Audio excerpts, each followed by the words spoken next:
Since it was raining in Clarksdale, I drove a bunch of miles to the town of Friars Point. I wanted to see the Mississippi River, which is right over there. I still haven't seen it, but turned this corner and there were all these like markers, historical markers. There's one here, there's one down by the car there, and there's one across the street near that pinkish building. So let's see what this town's about. And these markers, they're all situated around this North Delta Museum. And the museum's got these cool things out front. Look, it's got like an old tractor. And then it's got, looks like an ack-ack gun. Typically you'd have these things mounted on ships in the Navy. Yeah, so that they'd be like anti-aircraft guns that you'd find on Navy vessels. And then behind me over here is a tank. I actually don't know enough about tanks to know what kind of tank this is, but I'll get some coverage of it, and then maybe you guys can let me know what kind of a tank this is. Well, all last night I sat on the levee and moaned. Well, all last night I sat on the levee. So let's learn a little bit about this place. Friars Point, known originally as Friars Point, this town was incorporated in 1852. Its name was later changed to Friars Point to honor an early settler and legislator, Robert Fryer. Coahoma County seat, 1850 to 1930. So yeah, for Friars Point, this is about the extent of the town. You got the city hall, you got the museum, and then that white building back there is the post office. And then there's some stores back there, like under the water tower. And then you got a gas station and a couple other, I mean, I don't think anything's open in there even. We got the story of another blues musician, Robert Knighthawk. Robert Knighthawk, 1909 to 1967, was one of the foremost blues guitarists of his era. Although he rarely stayed long in one town, he called Friars Point home at various times from the 1920s to the 1960s. What's wrong with you?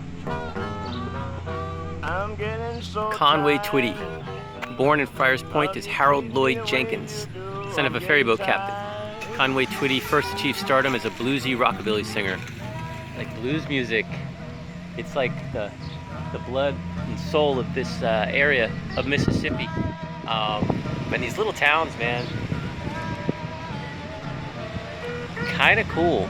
Unfortunately, there's no way to get to the river. There's a giant levee that they've built here to, I guess, protect the town from flooding. So the Mississippi River is on the other side of those trees, but if you see the ground, it kind of goes up, it goes up there. There's like a hill. That's the levee, and I can't get on the other side of that levee.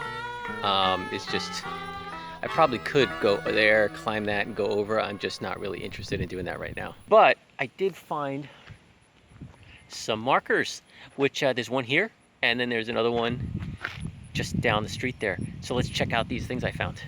Okay, so this is the Friars Point United Methodist Church. The Friars Point Methodist Church congregation was organized in 1836 under a nearby brush arbor.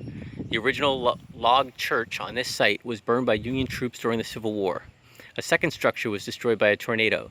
The present church was built in 1916. This church has got like this classic brick design, and all the windows that we see here with the stained glass, they don't have the story that typical stained glass windows would have, but they are kind of cool. So the original building on this site was a log cabin that got burned down by the Union troops in the Civil War. And I love me some Civil War history. You know, Vicksburg isn't too far. Well, it's about an hour and a half south of here. So the Union and Confederate armies, you know, there was a lot more. They were fighting in this area, moving through this area quite a bit, especially for control of the river. So yeah, so that's cool. And I think the other one down there also has a little bit of Civil War history. Let's go check it out. So the mini ball house. Originally facing the river, the Robinson Slack Marinelli house bears the mark of shelling from the Union Navy. Built circa 1850 by Mr. and Mrs. James Dardis Robinson, is the oldest structure in Friars Point. The house briefly served as headquarters for Union General Napoleon Bonaparte Buford. What a name, Napoleon Bonaparte Buford. It's like you had to be a general with that name. You know, it's kind of like, it was not, what other choice did he have in life? Napoleon Bonaparte Buford. What a wonderful name. Now, the sign seems to imply that it bears the mark of shelling from the Union Navy. I don't know.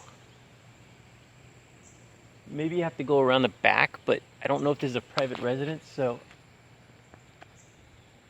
I hesitate to walk around the property too much. But yeah, the oldest house in Friars Point that was standing here when the Union Navy was sailing down the Mississippi River, uh, basically bombing the place. I love the Civil War history. Even if I can't see the shelling, just to know that this house was there and experience that, that's pretty cool. I love it. So anyway, I think that's all there is to see here in Friars Point. Let's head on back to Clarksdale and see if it's still raining, and then we can continue the trip there. See you there.